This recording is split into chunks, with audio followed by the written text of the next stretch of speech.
আল্লাহ এগুলোর চোখে দেখে না। আল্লাহ খারাপ মানুষ দুনিয়া বাঁচায় রাখে।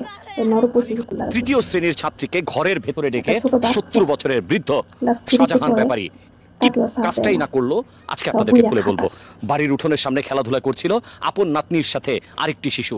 সেই তার আপন নাতনি যখন প্রাকৃতিক কাজে বাথরুমে চলে যায়, ঠিক তখনই পাশের খেলা করার সাথে যে খেলা করছিল যে ছোট্ট শিশুটি, তাকে বলে আমার জন্য এক গ্লাস পানি নিয়ে আয়। ছোট্ট অবশ শিশু, তৃতীয় শ্রেণীতে পড়ে, সে বুঝতে পারেনি তার সাথে এমনটা ঘটে যাবে। সে এক গ্লাস পানি নিয়ে দরজা খুলে নানার কাছে বা দাদার কাছে গিয়েছে, এক গ্লাস পানি নাও। আর সে পানি দেওয়া মাত্রই দরজাটা ভেতর থেকে লাগিয়ে দেয় সেই নরপশু। এই যে ছবিটা দেখতে পাচ্ছেন, এই নরপশু শাহজাহান, যার বয়স কিনা 60 বছরের উপরে, প্রায় 70 বছরের মতো।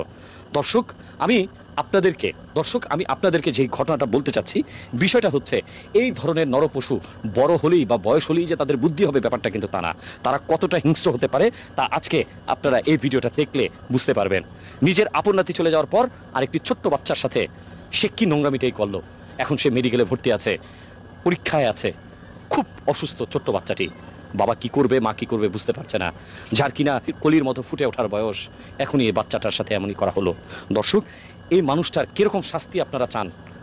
আর এই ধরনের নরপশুকে দৃষ্টান্তমূলক শাস্তি দিয়ে যেন বুঝিয়ে দেওয়া হয়, ছোটদের সাথে না, যে কারো সাথে জোরপূর্বক কোনো অন্যায় করলে কারণ নিস্তার পাবে না, কেউই ছাড় পাবে না। দর্শক, পানি খাওয়ার উছিলায় না, এইভাবে আমাদের সমাজে ছোট বড় অনেকেই হেনস্থার শিকার হচ্ছে, বিশেষ করে ছোট ছোট ছেলে এবং মেয়েও। আপনারা আপনাদের সন্তানের সাথে ফ্রি হন। সন্তানের কোনো বিপদ আপদ হলে অনেকে আদর করার উছিলায় তাদেরকে কোলে নিয়ে তাদের সাথে খারাপ আচরণ করতে পারে। একটু চোখ কান খোলা রাখবেন। আপনার সন্তানকে কোলে নিচ্ছে, তার কতটুকু মেন্টালিটি কেমন সেটা হয়তো আপনি বুঝতে পারবেন না, কিন্তু তার ভেতরে পশু আছে কিনা এটা একটু খেয়াল রাখবেন। সবাই ভালো থাকবেন। আর আমি চাই এই ভিডিওটা আপনারা সবাই শেয়ার করে দিবেন, যেন প্রত্যেকটা মা, প্রত্যেকটা পরিবার, ছেলে মেয়ে, ছোট বাচ্চা যাদের ঘরে আছে, সবাই একটু সতর্ক থাকবেন। সবাই ভালো থাকবেন। আর এই নরপশুটার কী ধরনের শাস্তি চান কমেন্টস করে জানাবেন। সবাই ভালো থাকবেন, সুস্থ থাকবেন। আল্লাহ হাফিজ।